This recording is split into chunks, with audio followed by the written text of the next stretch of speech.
ang ating pagkakautang, pero tila hindi yata tama yung ating prioritisasyon ng paggugol doon sa mga inuutang natin na budget na yan.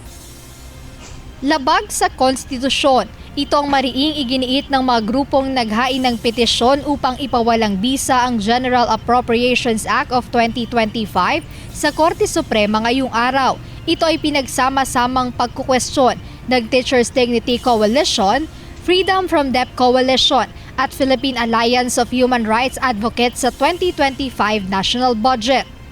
Anila nilalabag nito ang konstitusyon sa pagbibigay ng mas mataas na pondo sa infrastruktura kaysa sa edukasyon. Hindi ito maayos, no? At kakikitaan natin ng ilang mga paglabag. In particular, paglabag doon sa mandato ng saligang batas na dapat yung edukasyon ang may pinakamalaking gugulin, may pinakamalaking budget allocation. Pero hindi po ganoon ang nangyari, no? Ang pinakamalaking alokasyon ng budget ay ibinigay sa DPWH, no?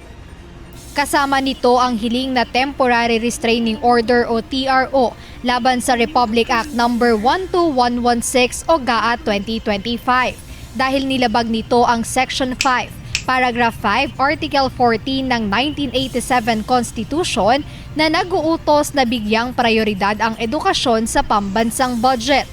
Traditionally and historically, ang DepEd alone, hindi pa kasama yung TESDA, hindi kasama yung CHED at SUCs, traditionally, ito po ay yung pinakamataas na budget na ahensya.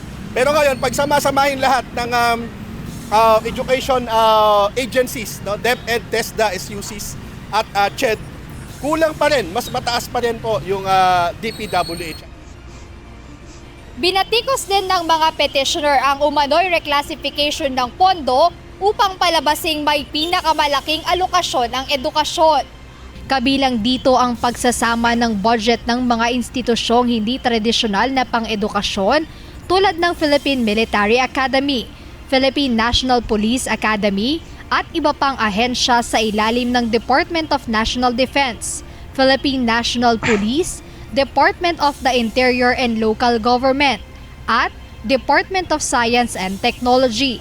Anila dahil dito lumitaw na may 50 bilyong piso lamang ang budget ng edukasyon kumpara sa DPWH. Samantala, pinaliwanag ni Attorney Pedrosa na kung mapawalang bisa ang GAA 2025, hindi maaapektuhan ang operasyon ng ibang tanggapan ng pamahalaan. May kapangyarihan po na mag-reenact yung budget.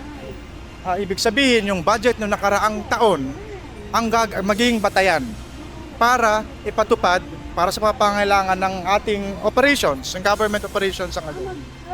Jed Neresina, UNTV News and Rescue. Thank you all for watching this here video.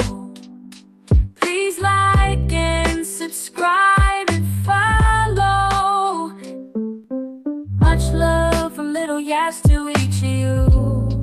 Content creator making videos on the